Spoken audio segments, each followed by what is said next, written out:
Bismillahirrahmanirrahim. Assalamualaikum, salam sejahtera kepada semua penonton. Nama saya Ultimate atau dikenali sebagai Syed Ahmad bin Abdul Rahman. Dan hari ini kita akan membincangkan kes atau satu isu yang semakin menaik sekarang ni, iaitu penipuan pembelian online. Right, sebelum kita teruskan, saya ada bersama beberapa panel ni orang-orang yang pakar atau arif tentang hal ni.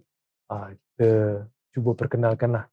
Di sebelah kanan saya ni ialah yang dihormati ACP Nur Dialhan bin Yahya, Ketua Polis Daerah bagi Ibu Pejabat Daerah Dang Wangi.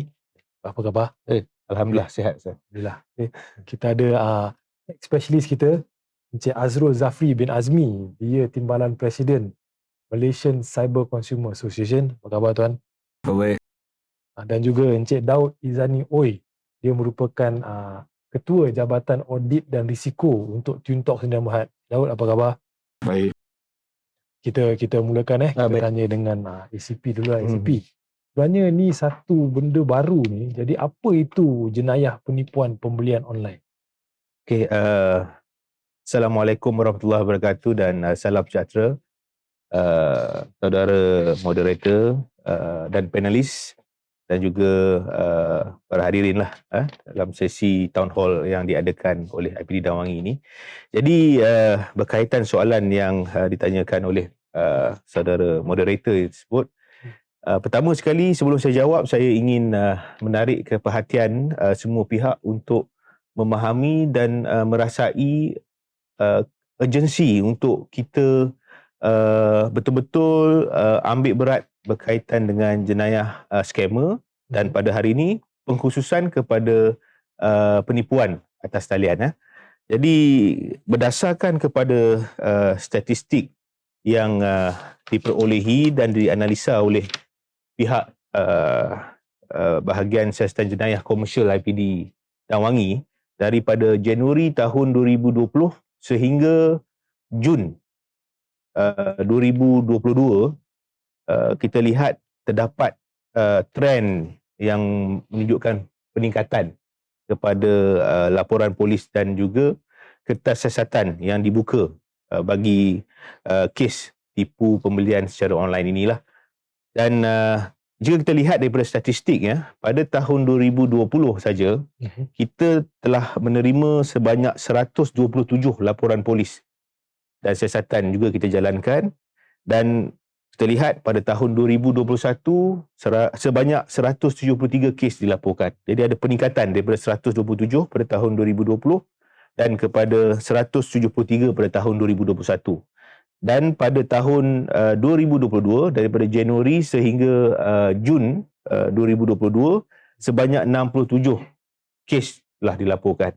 Dan apa yang ingin saya menarik perhatian semua pihak, jika kita lihat jumlah kerugian yang dilaporkan berdasarkan jumlah kes yang telah dilaporkan kepada pihak polis pada tahun 2020, jumlah kerugian adalah sebanyak 1.3 juta. Tahun 2021 jumlah kerugian menurun sedikit, 1.1 juta. Walau bagaimanapun, separuh tahun, iaitu 6 bulan pertama tahun 2022, jumlah kerugian berdasarkan laporan polis yang kita terima adalah sebanyak 984,000, hampir 1 juta. Jadi walaupun jumlah kes sedikit menurun pada tahun 2022 ini, tetapi jumlah kerugian hampir sama dengan jumlah tahunan 2020 dan 2021.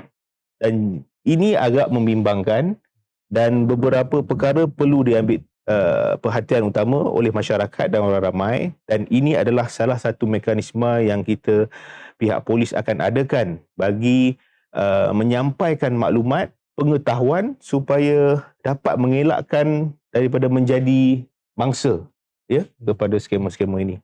Okey, dan saya akan jawab soalan pertama tadi saudara moderator, iaitu apakah itu penipuan pembelian secara online lah. Jadi dalam ringkasan ayat yang mudah difahami oleh semua pihak, penipuan secara pembelian secara online ini adalah satu proses urus jual Okay. Kalau kita tengok dalam konteks urus jual tradisional, ada penjual dan juga ada pembeli. Tetapi dalam penipuan pembelian online ini, ia berlaku di dalam cyberspace ataupun jaringan internet, ya, dalam cyberspace menggunakan beberapa platform, website, platform social media, social networking seperti Facebook, seperti Instagram dan sebagainya, dan juga mungkin daripada apps perhubungan, contoh seperti WeChat, seperti Telegram, seperti WhatsApp. So akan ada urus jual yang berlaku dan ada penipuan terhadap penjualan tersebut. Contoh dia mungkin barang tak sampai ataupun barang tersebut tidak memenuhi apa yang sepatutnya yang ditawarkan oleh pihak seller ataupun pihak penjual di dalam tersebut, dan ini menyebabkan pembeli mengalami kerugian, dan ini akan terus kepada pihak yang mangsa ni akan membuat laporan polis, dan pihak polis akan menjalankan siasatan lanjutlah berkaitan dengan pelaku penipuan secara online ini. So itu mungkin jawapan yang mudah untuk difahami yang saya boleh ringkaskan di sinilah. Baik, terima kasih ZP. Terima kasih. Mungkin disebabkan ini banyak berlaku secara online, kita boleh tanya saudara Azrul kita kan, apa tu MCCA, Malaysian Cyber Consumer Association, dan fungsi dia? Okey, baik, terima kasih. Pertama sekali saya nak ucap terima kasih lah sebab sudi jemput pihak MCCA. Okey, menjawab soalan, MCCA ni stands for Malaysia Cyber Consumer Association ataupun dalam bahasa Melayunya Persatuan Pengguna Cyber Malaysia. Okey, tapi kita lebih dikenali sebagai MCCA kat luar. Okay, MCCA ni ditubuhkan sebenarnya untuk assist semua pengguna cyber di Malaysia dalam isu kepenggunaan cyber. So first thing kita kena faham siapa tu pengguna cyber. Okey, mengikut takrifan, pengguna cyber ni adalah orang yang menggunakan apa sahaja gadget ataupun peranti elektronik. So mengikut statistik daripada Jabatan Perangkaan Malaysia, lebih daripada 80% rakyat Malaysia memiliki peranti elektronik. So tak kira lah handphone ke, tab ke, dan sebagainya lah.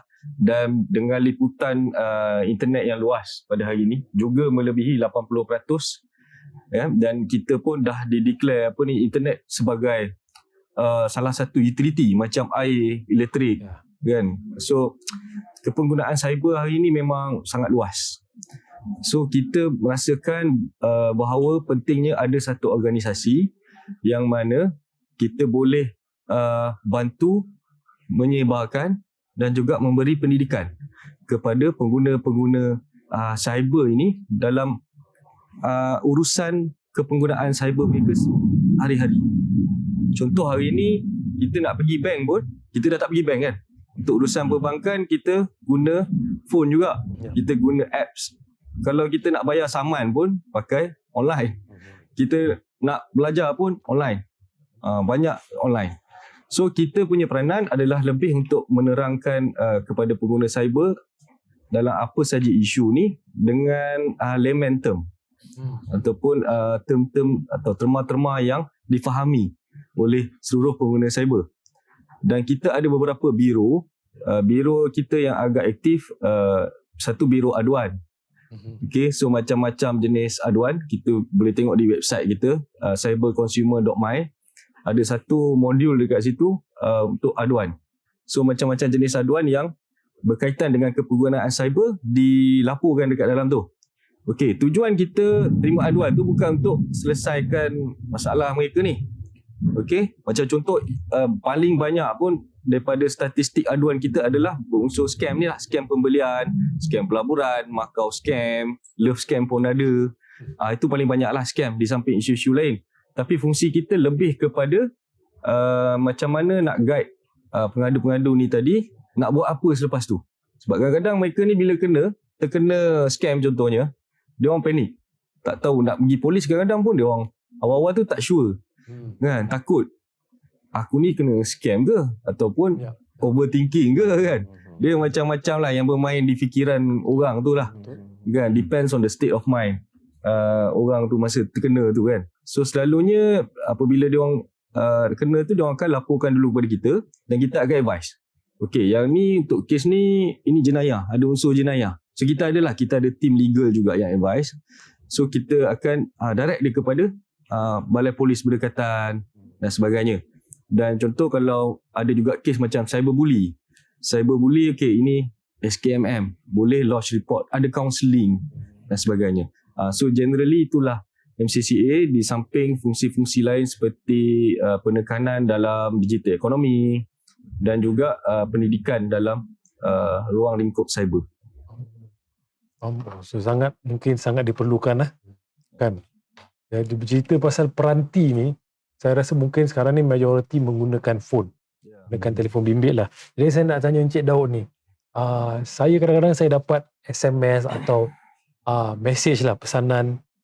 Dia cakap dia bagi satu link, dia cakap klik untuk mendapat diskaun atau hadiah percuma atau menang hadiah pun cabutan bertuah dan sebagainya. Ni link-link macam ni selamat ke tak? Macam mana? Terima kasih Tuan Moderator, terima kasih Tuan Lehan kerana menjemput saya pada panel hari ini.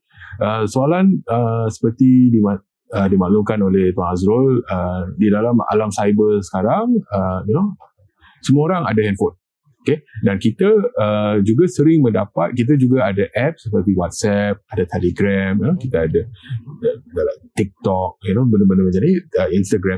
So, dalam hal ni, apps ini dan juga SMS, kadang-kadang kita menerima link daripada orang yang kita tidak kenal. Nombor-nombor yang kita tidak kenal menawarkan package atau menawarkan harga-harga yang kadang-kadang kita lihat tidak masuk akal. iPhone 13 Pro Max dapatkan iPhone hari ini sahaja RM100. Padahal telefon itu hampir RM7,000, RM6,500, RM7,000, dan kita perlu klik pada link itu untuk mendapatkan tawaran itu. Link itu sebenarnya it's a phishing link, kan? Untuk memancing kita, untuk kita klik. Tawaran itu macam out of this world. Kita pun melihat link tu, kita tak percaya. Boleh saya dapat iPhone 13 Pro Max dengan harga RM1,000 hari ini saja. Dan link itu mungkin akan cakap hari ini saja. Dan anda kena klik dalam masa 30 minit atau 1 jam untuk mendapatkan tawaran itu. Kalau tidak, anda akan terlepas. So apabila anda klik link itu, ia akan membawa anda ke laman seseorang, website, yang di mana kita kena masukkan data-data peribadi kita. Yang lagi teruk, apabila kalau website itu mengandungi link pembayaran, besar kemungkinan, 99.9% link pembayaran itu akan link kepada bank-bank internet banking kita, dan kita akan memasukkan login ID kita, username dan password kita, dan apabila itu terjadi, maka kita punya login credential ni akan expose. So besar kemungkinan link-link yang kita dapat ni, kalau kita tak pernah sign up, macam kalau saya ada, katakan saya member kepada Aeon. Kalau Aeon hantar saya link menunjukkan promosi yang saya boleh pergi secara fizikal kepada Aeon untuk membeli beras ke, ada members day, itu okay. That's fine. Tapi apabila dia dapat link yang kita tak dikenali, kita tak tahu siapa orang-orang ni, mana dia dapat nombor kita pun kita tak tahu. Tapi tiba-tiba dapat link-link macam ni, and offer-offer yang ditawarkan itu sangat bagus, terlalu bagus. So like they say, if an offer is too good to be true, it is too good to be true lah. That's what they say. So it is. Okay. So tolonglah, kalau dapat link-link yang kita tak kenal tu, tolong jangan klik. Tolong jangan klik. Delete saja message itu. Right. Faham. Okay. Jadi mungkin ini kita kena sebarkan maklumat yang lagi lanjut. Jadi kita kembali kepada pakar lah, ACP ni. Biasanya dia punya cara dia bergerak tu, dia punya SOP mungkin. Macam mana jenayah ni sebenarnya? Okey, terima kasih atas soalan tersebut.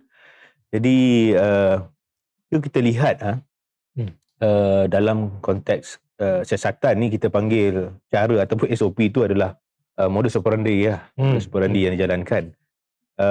Jadi daripada konteks jenayah ataupun scam penipuan ataupun atas talian ni, pembelian atas talian ini, ia ada beberapa komponen terhadap modus operandi yang dijalankan. Ya. Pertama sekali kita lihat adalah suspek dia akan menjalankan satu iklan. Satu iklan yang mana yang macam tadi Cik Daud cakap, it's too good to be true. Yang menarik perhatian setiap individu. Jadi berdasarkan daripada analisa data yang kita buat, barangan ni dia berubah daripada masa ke semasa, tahun ke tahun. Untuk makluman, pada tahun ini saja 2022, barang yang menjadi sasaran utama adalah beg tangan berjenama. Ini di Dawangi lah, Dawangi Siasatan. Pada tahun 2020, penjualan penipuan atas talian ni banyakkan melibatkan dengan face mask. Jadi kita tahulah situasi pandemik dan perkara ini mungkin dilihat sebagai satu perkara yang penting untuk dibeli dan diurus niaga. Jadi ini menjadi sasaran utamalah kepada suspek ataupun scammer ini mempromosikan barangan-barangan ataupun perkhidmatan juga, tak terkecuali perkhidmatan yang ditawarkan dengan harga yang agak menarik ataupun too good to be true, yang akan menarik perhatian kepada certain masyarakat yang melihat perkara ini ataupun tawaran ini sesuatu yang tidak boleh dilepaskan, ataupun kalau dilepaskan rugi. Ini yang akan menarik perhatian kepada suspek inilah. Dan juga dia akan bermula apabila mangsa tersebut ataupun pihak pembeli ini mula berkomunikasi. Dia start communicate, tanya barang ni betul ke spesifikasi dia, betul ke harga tersebut. Enough. Dengan ada komunikasi tersebut, berlakulah satu engagement dalam urusan jual beli walaupun dalam talian. Ya, dalam talian. Jadi selepas daripada itu, jadi suspek akan mengeluarkan atau memberi nombor akaun untuk pembayaran dibuat oleh pembeli ataupun so-called akan jadi mangsa lah. Dan selepas mendapat pembayaran tersebut, kadang-kadang dia tak minta full, dia minta half daripada harga barangan tersebut. Dan selepas daripada itu, suspek ini akan menutup web tersebut ataupun link tersebut, ataupun menutup memberhentikan komunikasi urus jual beli ni. Untuk mengelakkan daripada pihak yang membeli ini ataupun mangsa mula mendapatkan maklumat lanjut lah berkaitan dengan suspek ini. So selepas daripada laman web dan ni ditutup, so barangan tidak akan dihantar lah. So ini akan menyebabkan pengadu mula menyedari bahawa dia telah ditipu dengan bayaran yang telah dikeluarkan, dengan barang yang ataupun perkhidmatan yang dijangkakan akan diterima tersebut tidak diperolehi. So daripada situ dan mangsa akan mula membuat laporan polis lah. So ini adalah modus operandi yang sedang berlaku dan sering diguna pakai oleh scammer-scammer inilah. Jadi suka saya mengambil kesempatan ini untuk mengingatkan orang ramai supaya sentiasa untuk berfikir secara rasional terhadap sesuatu urus jual tersebut. Ya, jangan terpengaruh ataupun mudah terpengaruh dengan tawaran yang dianggap menarik tersebut.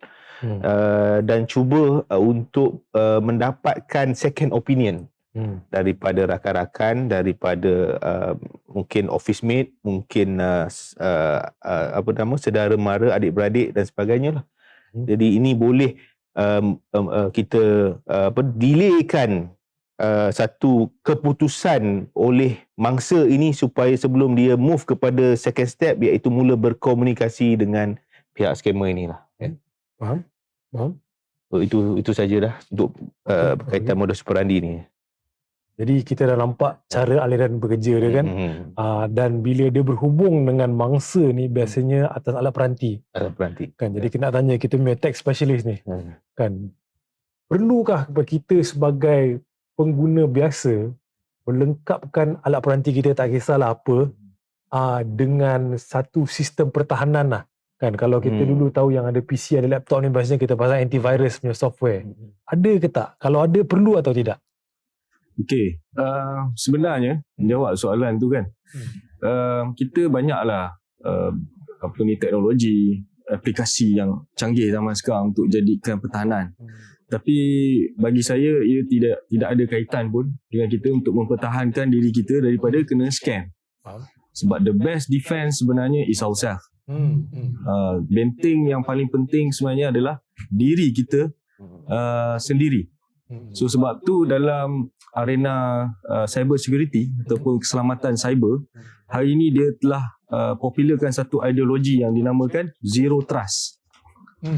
Okay, zero trust ni maknanya kita tak boleh percaya sikit pun dengan apa saja transaksi ataupun macam tuan kata tadi, Cik Daud kata tadi, tawaran dan sebagainya. So this ideology dipanggil zero trust. Mula-mula kita letakkan kepercayaan tu dalam level kosong. Dan kita kena buat tapisan, kita kena buat, orang kata macam tuan kata tadi, second opinion, survey dan sebagainya, barulah kita mulakan urus niaga. Kalau kita nak buat urus niaga. So sebenarnya menjawab soalan tu, kita perlu terpulanglah kepada individu. Kalau rasa benda tu meningkatkan keyakinan diri sendiri untuk menggunakan peralatan ataupun menggunakan aplikasi, silakan. Tapi bagi saya itu bukanlah faktor utama untuk kita mengelakkan diri sendiri daripada kena scam. So oleh itu, untuk mengimplementasikan ideologi zero trust ni, kita sendiri kena equip diri kita dengan pengetahuan. Kena, orang kata, kena lengkapkan diri kita dengan kesedaran sendiri juga. So banyakkan bacaan, so janganlah tengok hiburan semata-mata kan.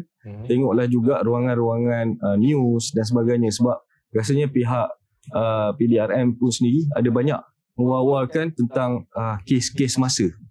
Macam tuan kata tadi, trend barang-barang yang ditipu pun berubah-ubah mengikut trend. Sebab scam ni dia mengikut supply dan demand, dia macam bisnes.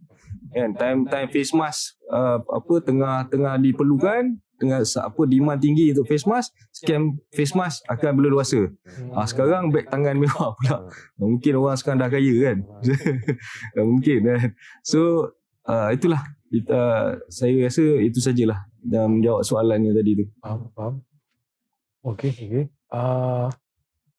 Satu ni yang bagus lah. Sebenarnya betul yang menggunakan peranti tu yang ialah kita, bukan peranti tu kan. Jadi betul lah, benteng yang paling utama ialah kita. Dan kita berbalik kepada Cik Daud kita. Cik Daud, saya mendapat SMS, ini satu contoh senario ya, dari nombor yang saya tak kenal, mengatakan saya telah membeli sesuatu secara online atau pembelian saya itu dalam perjalanan.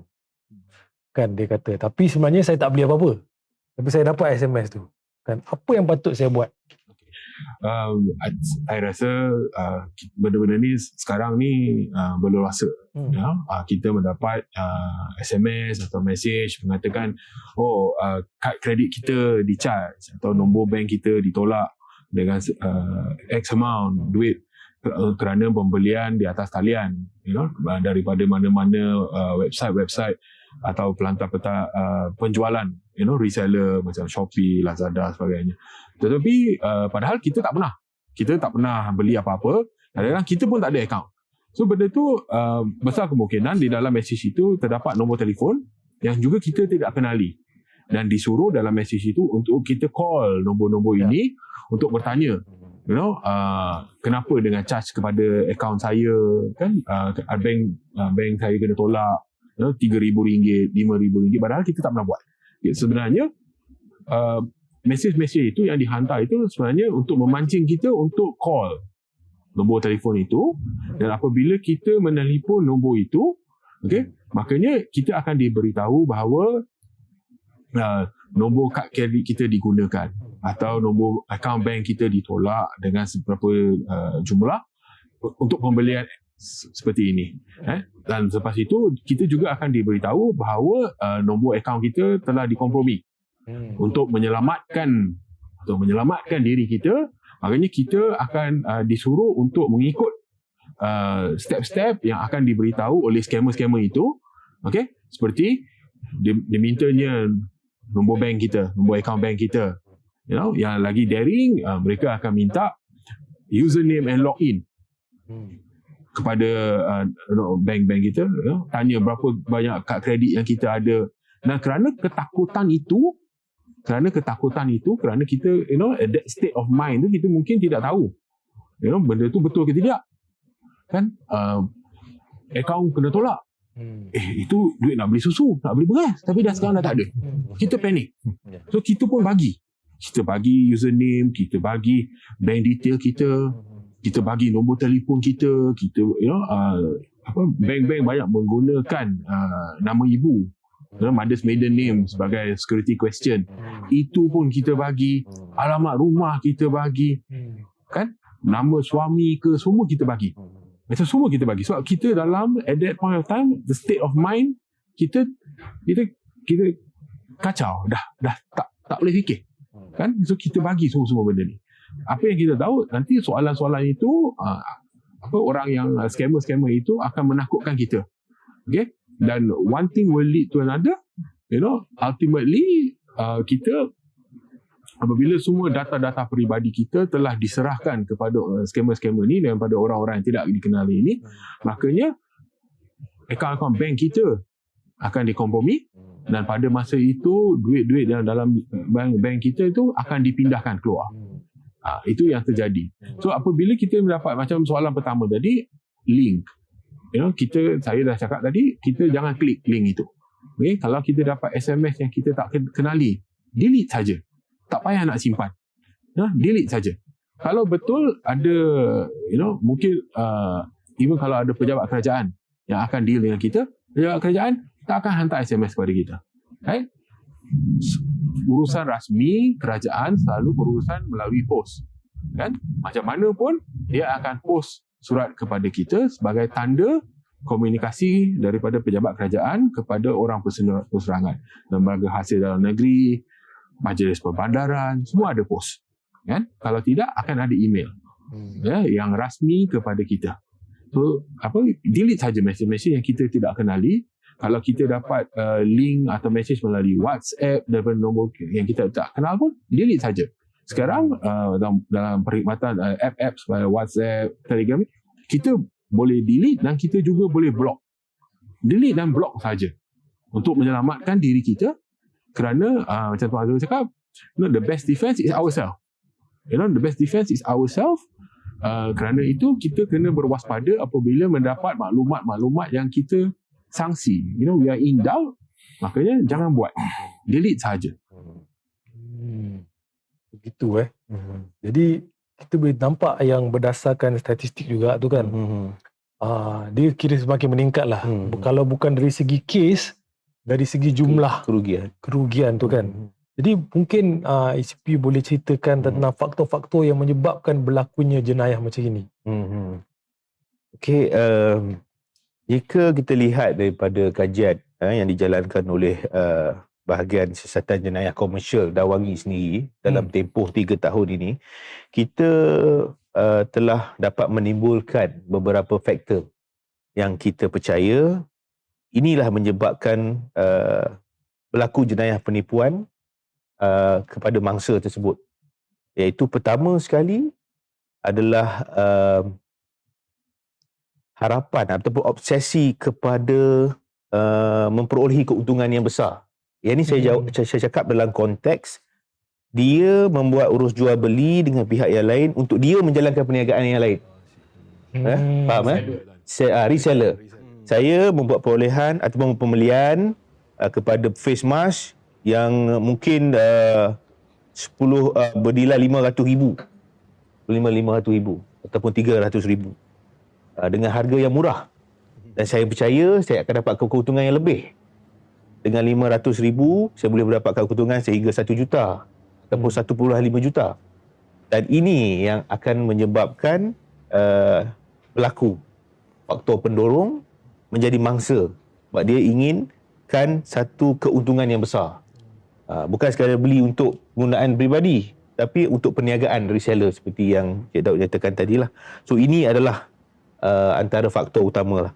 Yang kedua adalah, ini lebih kepada konteks individu lah, yang mana terdapat juga ramai individu di kalangan masyarakat yang mudah percaya ataupun tergoda lah dengan tawaran-tawaran yang murah. Saya percaya mangsa ini mendefinisikan apabila dia membeli satu, contohlah handphone jenama yang mungkin branded dengan harga yang mahal, 7,000, 8,000. Tetapi kalau dia dapat beli dengan harga 3,000, dia rasa satu kepuasan. Dia rasa satu kejayaan. Dia rasa satu dia smart, bijak. Mungkin secara psikologikalnya mungkin perkara tersebut berlaku kepada individu tersebut. Dia mendefinisikan bahawa kejayaan dalam pembelian tersebut, memperolehi barang tersebut adalah satu kejayaan yang menguntungkan dia lah. Menguntungkan dia dalam pelbagai aspek lah. So ini menyebabkan dia mudah menjadi mangsa kepada tipu pembelian secara online ini. Dan yang ketiga adalah ada pihak individu ataupun orang ramai dalam kalangan masyarakat ini, dia sebenarnya mudah terpedaya dengan iklan. Iklan. Bukan sekadar harga. Saya percaya ini adalah orang yang teknikal. Saya percaya dia akan tanya berkaitan dengan spesifikasi. Apakah spesifikasi notebook tersebut? Prosesor macam ni, prosesor macam tu. Harga dia letak sebelah dulu. Harga, bagi dia harga nombor 2. Bagi dia spesifikasi tersebut. Mungkin harga tu taklah rendah sangat, tetapi spesifikasi tu menunjukkan very good, very high tech punya spesifikasi. Dan ini akan menyebabkan individu ini akan mula berkomunikasi sebab dia ingin tahu lebih lanjut berkaitan dengan apakah tawaran-tawaran tersebut. Maknanya dia tak tengok harga sangat, dia tengok nilai produk. Dan nilai produk tu, value kepada produk tersebut. So ini ada certain di kalangan orang ramai lah yang sentiasa menjadi mangsa kepada iklan-iklan yang menarik. Jadi scammer ni dia akan bukan sekadar ada mungkin target group dia, mangsa dia yang melihat kepada harga. Dan ada target group yang melihat kepada value tersebut yang tadi dan saudara moderator nyatakan tadi, apakah value yang dia berperolehi dalam produk tersebut. So ini yang akan pihak scammer ini cuba mengiklankan dengan lebih menarik value-value yang terdapat pada produk tersebut, perkhidmatan dan sebagainya. Dan yang terakhir adalah faktor akses yang mudah dengan online sekarang ni lah. Ya, kita lihat handphone saja, mungkin zaman sebelum smartphone ni kita kena pergi ke PC ataupun laptop. Tetapi sekarang ni handphone yang sentiasa berada di badan kita. Sentiasa berada berdekatan dengan kita, memudahkan kita untuk akses. Dulu mungkin akses kita kena masuk ke website tersebut. Kita kena masuk ke link tersebut. Now notification masuk immediately. Tanpa kita halang, tanpa kita ni. Jadi ancaman tersebut berterusan berlaku untuk kita terima. Jadi dengan akses mudah kepada macam Facebook, Instagram, TikTok, social media yang ada sekarang ni memang dah menjadi satu part of our life lah. Kadang-kadang bukan sekadar kita nak membuat pembelian secara online. Kadang kita nak dapatkan news, nak dapatkan maklumat pun kita melalui aplikasi-aplikasi tersebut dan diselitkan lagi dengan iklan-iklan ataupun tawaran-tawaran daripada scammer-scammer ini untuk memerangkap kita. Jadi apa yang saya nak konkludkan di sini, faktor-faktor yang kita perolehi ini perlu setiap individu memahami bagaimana untuk mengatasi faktor-faktor ini supaya tidak menjadi mangsa kepada scammer. Berat berat berat kan. Okey, jadi kita nampak dia punya faktor dia punya cara kerja dia kan. Kita nak tahu macam mana dia boleh kenal pasti penipuan ni daripada awal kan, sebab lagi awal lagi gini kan. Dan apa kita boleh buat daripada awal tu, kita nampak tu kita boleh awal-awal kita boleh elakkan. Tanya tax specialist. Apa soalan ni, sorry? Soalan dia, kita nampak sebab-sebab dia, kita nampak dia punya cara kerja, jalan kerja dia kan. Jadi macam mana, mungkin ada tips-tips lain kalau kita nak boleh kongsi bagaimana kita nak kenal pasti daripada awal, kita kenal pasti dan apa langkah kita boleh buat untuk mengelakkan. Pertama sekali, sebab benda ni dah disebut tadi oleh kedua-dua panel kita. First thing lah, tapi kena sebut lagi sekali sebab dia penting. Okay, first thing, kena hati-hati dan waspada dengan tawaran yang too good to be true. Macam tadi Tuan Daud ada beritahu kan, harga iPhone 6-7 ribu tiba-tiba dapat RM1,000. Hari ini saja. Hari ni saja dalam masa 30 minit. 30 minit. Tidak dibenarkan untuk share. Tidak dibenarkan untuk hanya share. untuk anda dan anda sahaja. Macam tu Itu dia sampai macam tu. Iklan Dia punya iklan tu very specific. Iklan tadi tu. Dan I think mungkin penonton-penonton kita yang akan tahu all the acronym dalam media dalam online space sekarang, it's called FOMO. The fear of missing out. The fear of missing out. Takut ketinggalan. Betul. So apa rugi nanti? Kerugian. So macam tu Azrul cakap, iPhone 7,000, 8,000, 1,000 untuk anda sahaja. Hari ini 30 minit. Itulah, saya baru baca semalam, ada satu laporan akhbar, saya tak ingat akhbar mana. Ada orang ni dia beli handphone dengan harga RM104. Saya tak tahu dia beli dekat mana, tapi platform online. Tapi apa yang dapat bukan handphone, dapat sepaket garam. So tak ke kesian tu kan. Okay, saya yakin pembelian itu dibuat sebab iklan-iklan yang menarik yang tak masuk akal, yang mungkin macam Tuan kata tadi tu, dia rasa satu kejayaan kalau dia boleh beli benda tu dengan harga yang murah. Okay, itu satu. Yang kedua, kita kena jaga emosi. Sebab scammer ni, Tuan lebih tahulah kan, scammer ni sebenarnya mereka ni bergerak dalam satu organisasi yang agak berstruktur. So maknanya dia orang ni ada research team. Dia orang ada team yang kena pasti apa trend sekarang ni dan apa masalah orang pun dia orang tahu sebenarnya. Ini yang pihak MCCA sendiri observe berdasarkan aduan-aduan yang kita orang terimalah. Okey. Oleh itu secondly kena jaga emosi kita.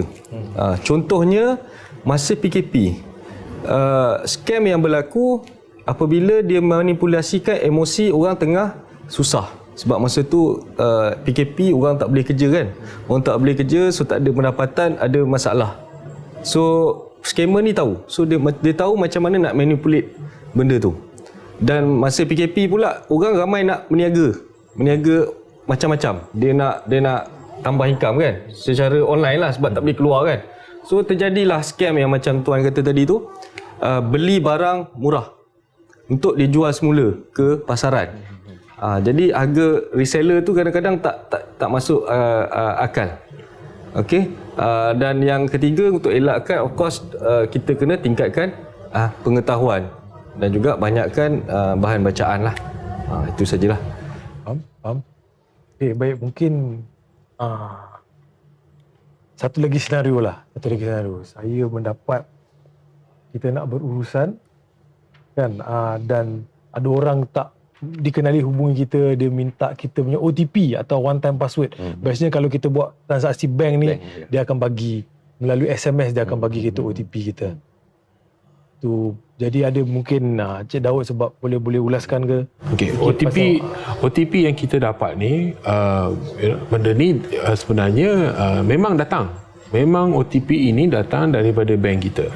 Tetapi cara lepas itu, apabila kita mendapat OTP itu, tidak lama selepas kita mendapat OTP itu, kita akan menerima panggilan telefon daripada orang yang kita tidak kenal. Dalam setiap transaksi bank itu kan, kalau kita tidak kenal mesti kita menggunakan OTP, dan orang itu akan memberitahu kita bahawa dia telah menggunakan atau tersalah memasukkan nombor telefon kita sebagai nombor telefon dia di dalam bank dia, dan meminta OTP itu supaya dia boleh menjalankan transaksi pada nombor akaun dia, padahal OTP itu kepunyaan kita. Okey, sistem bank itu dibina supaya tidak ada nombor telefon yang sama boleh digunakan oleh dua orang yang berlainan. Okay, so there is no mistake. Right?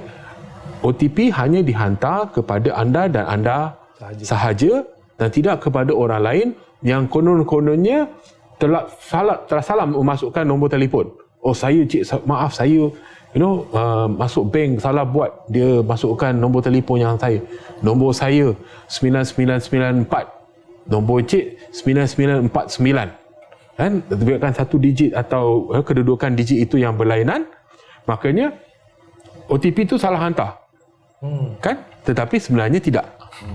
Memang dia tengah fish kita. So link OTP, sebab di dalam scam pembayaran juga, scam pembelian ni melibatkan pembayaran. So kita pun kena selamat daripada segi pembayaran.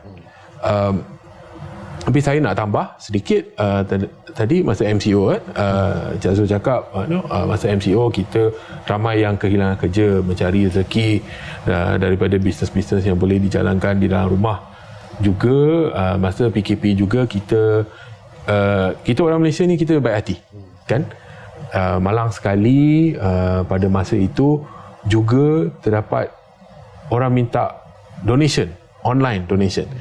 Saya tak nafikan, memang pada masa itu memang ramai memerlukan bantuan, tetapi scammer pada macam tuan cakap, scammer ni it's a business, donation pun dia boleh buat bisnes. Scam orang untuk donation, itu yang paling sedih. Kita bermain dengan emosi pada masa itu, kita emotionally kita tengah down, kita nak membantu rakyat Malaysia yang lain kerana PKP tidak ada kerja, tetapi pada masa itu kan orang cakap kena sorong dengan bantal, lena pula donation pun dia boleh scam, kan? So itu pun sangat bahaya, supaya kita kena ada that trust, kita kena ada research kita sendiri, tanyakan kepada saudara-saudara, adik-beradik, jiran tetangga kita, adakah benda ni wujud, atau pergi ke mana-mana pihak yang kita yakin kalau kita nak donate, kita nak menerima, kita yakin bahawa donation itu genuine. Faham. Baik, okey. Kita semakin dekat kepada zon suntuk masa ni. Jadi mungkin kita boleh minta penggulungan sikit daripada semua. Untuk ACP ni mungkin boleh bagi nasihat sikit macam mana kita nak mengatasi jenayah penipuan ni. Mungkin ada satu, kita ada SOP atau kita ada satu rangka kerja bagaimana kita nak.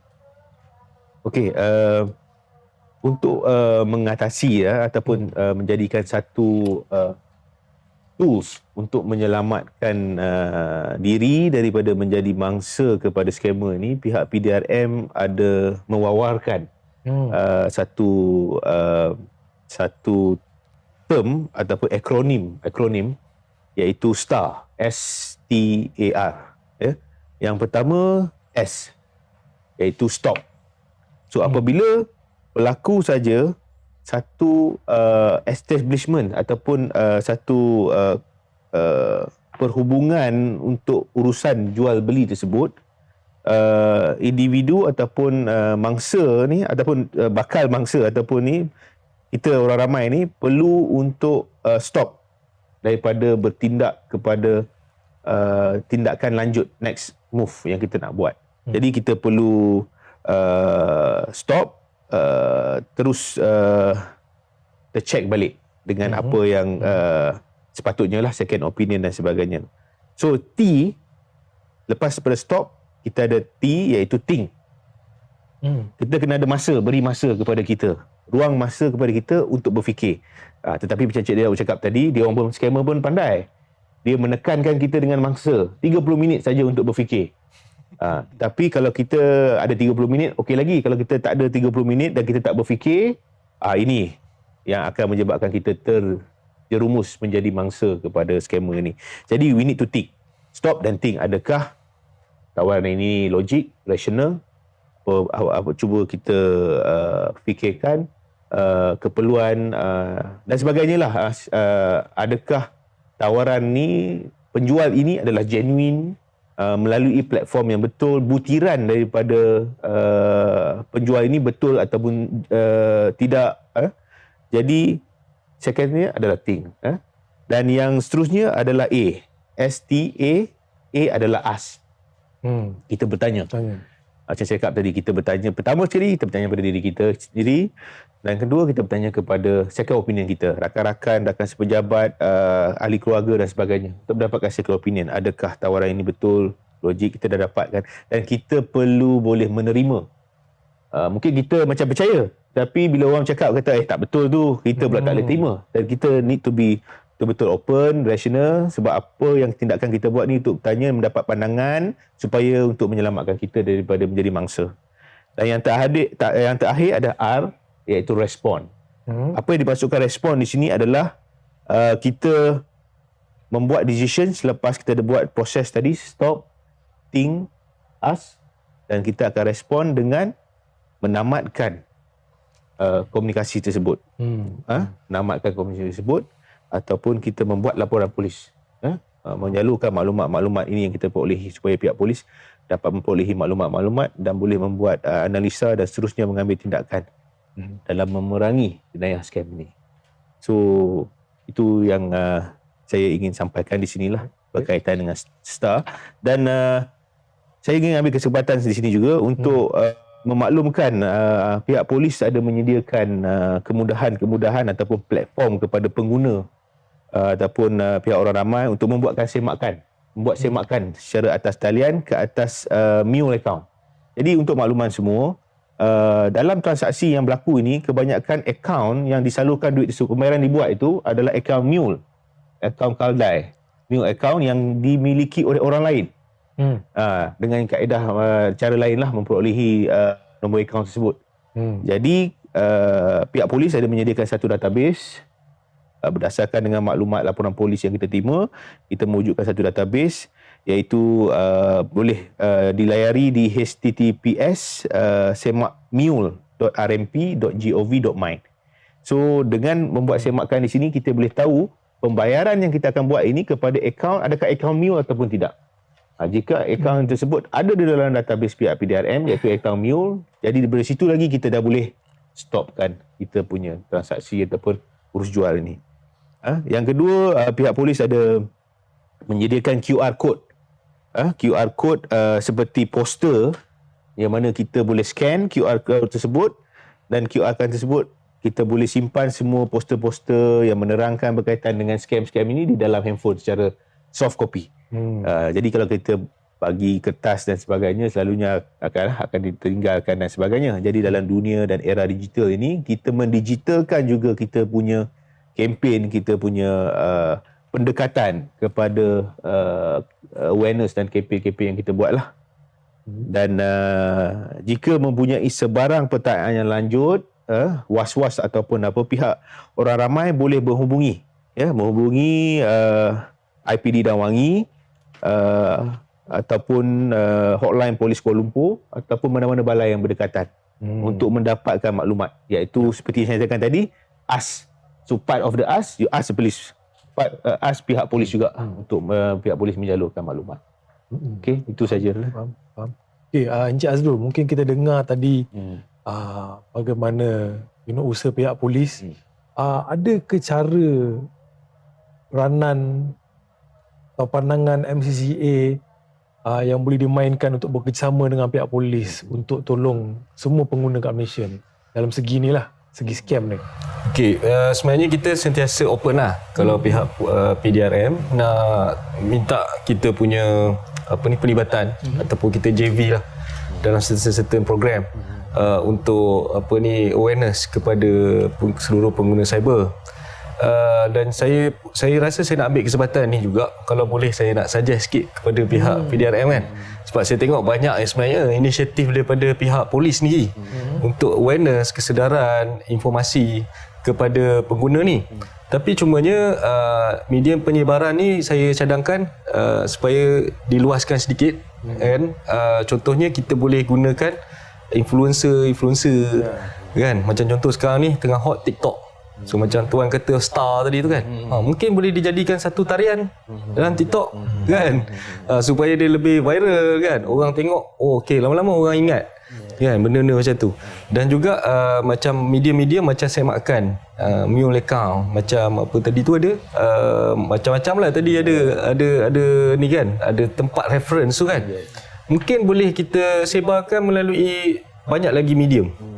Melainkan kalau selain daripada mengharapkan pengguna ni sendiri yang refer, kalau sesuatu terjadi pada mereka, kita try untuk dapatkan mereka ni tahu dulu sebelum kena, kalau boleh kan. So saya cadangkan kita manfaatkan sekarang ni medium social media, utamakan medium social media. And then social media ni pun sekarang dah banyak. Kita pun kena peka juga dengan trend-trend social media yang terbaru apa kan. Sebab saya tengok kebanyakan armnya ni lah jabatan-jabatan kerajaan dan kementerian masih lagi bergantung kepada mainstream media, televisyen. Kalau ni pun newspaper dah tak ada dah sekarang sangat, tapi bergantung pada macam berita harian apa semua tu kan. So kalau boleh pihak MCCA ni mengharapkan reach kepada pengguna tu lebih pelbagai. Itulah saya punya cadangan kepada pihak PDRM, dan mewakili MCCA saya mengalu-alukan kalau sekiranya PDRM ada benda nak buat dengan kita. Kita ada lebih kurang 60,000 lebih pengikut di social media, dan keahlian pun kita tengah buka, makin lama makin besar insyaAllah. So insyaAllah kita boleh sama-sama memanfaatkanlah keahlian kita dan sebagainya dengan pihak polis untuk bantu pengguna cyber di Malaysia. Faham. Baik, okey, Encik Daud, mungkin ada tips ekstra ke, kata-kata mutiara ke yang tolong nak tambah ke kan? Nothing much, tapi cuma apa yang Tuan Delhan tadi bagi tahu, STAR tu actually it's very relevant. You know, stop us, okay, STAR, stop, think. You know, kita kena fikir. You know, pada permulaan dialog ini saya dah bagi contoh. You know, iPhone 7,000, 8,000, tapi hari ini 30 minit untuk anda saja special RM1,000. Kan? We need to stop. You know, we really need to stop. Berhenti dan fikir. Adakah first of all benda ni logik? Kan? Think. You know, and then ask, tanya kawan sebelah. Memanglah dalam mesej tu diberitahu anda dan anda seorang saja. Tolong jangan share dengan kawan kat sebelah, kat office tu. Tapi tanya kawan sebelah tu. You know, pernah ke dia dapat macam ni? Dia tahu tak menahu pasal benda ni? Dan kita need to react. So pada permulaan itu, kalau dapat mesej-mesej ni, kita tidak dikenali. You know, saya dah cakap, delete saja. Because it's too good to be true. You know, itu the best defense is ourselves. You know, kita kena maklum, you know, kita kena ada maklumat terkini yang scammer yang you know yang pihak polis you know akan wawarkan press conference atau apa-apa. Dan daripada pihak telco juga, kita juga sering menghantar peringatan kepada subscriber kita supaya melalui SMS atau melalui mobile app kita, supaya berhati-hati apabila menjawab menjawab panggilan daripada nombor-nombor yang kita tidak kenali, mendapat mesej-mesej SMS atau WhatsApp yang kita tidak kenali, supaya tidak klik link itu, okey, kita tidak call balik nombor-nombor yang kita tidak kenal. Okay. Dan di zaman information tech ni kan, kalau ada pejabat-pejabat kerajaan mana yang menelpon kita dan dia berkata daripada pejabat kerajaan ni, kita boleh Google nombor telefon pejabat kerajaan. Kan? Tak adalah dulu buku telefon tinggi ni kan, tak adalah. Yellow pages tu tak adalah. Sekarang everything at the fingertips. Kan, kita boleh tahu nombor mana yang telefon kita. kita boleh installkan aplikasi-aplikasi seperti Truecaller, Ya. kan, yang bila orang telefon kita tidak kenal, tapi disebabkan the social engineering atau penggunaan app seperti Truecaller itu, kita boleh tahu lebih kurang siapa yang telefon kita. Adakah itu seseorang yang kita mungkin kita pernah jumpa, disebabkan bisnes kita, atau jumpa lepak dekat mamak, kawan-kawan, benda-benda macam tu. Okay? Tapi generally that application tadi tu, stop, think, ask, respond. Kalau kita boleh manfaatkan empat-empat ni dan kita boleh lakukan, kan, insyaAllah kita akan terlindung daripada terkena skema-skema ni. Baik, terima kasih Encik Daud. Jadi itu satu sesi perkongsian yang syarat dengan maklumat dan juga ilmu. Saya rasa kita tak nak semua orang tepu sangat. Jadi kita berhenti kat sini kan. Jadi untuk semua penonton tu, sekali lagi saya nak kenalkan ahli panel kita lah. Kan, di sebelah saya ni yang dihormati ACP Nur Delhan bin Yahya, Ketua Polis Daerah untuk Ibu Pejabat Polis Daerah Dang Wangi, Encik Azrul Zafri bin Azmi, Timbalan Presiden Malaysian Cyber Consumer Association, dia merupakan pakar dalam bidang teknologi, dan juga Encik Daud Izani Oi, Ketua Jabatan Risiko dan Audit untuk Twintalk Senjang Berhad. Jadi untuk semua yang menonton, saya nak ucapkan terima kasih. Dan kalau anda menonton ni secara maya, kalau boleh panjangkan link untuk video ni, untuk sharing session ni kepada kawan-kawan. Dan insyaAllah kita boleh tanganilah gejala scam ni kan. Jadi kenalan kita punya saudara mara, saudara, anak ke mak, pakcik, makcik semua tak termakan dengan janji-janji manis scammer ni dan terbeli barang yang sebenarnya tak ada apa-apa pun. Okay. Terima kasih daripada kami semua. Terima kasih kerana menonton. Assalamualaikum warahmatullahi wabarakatuh.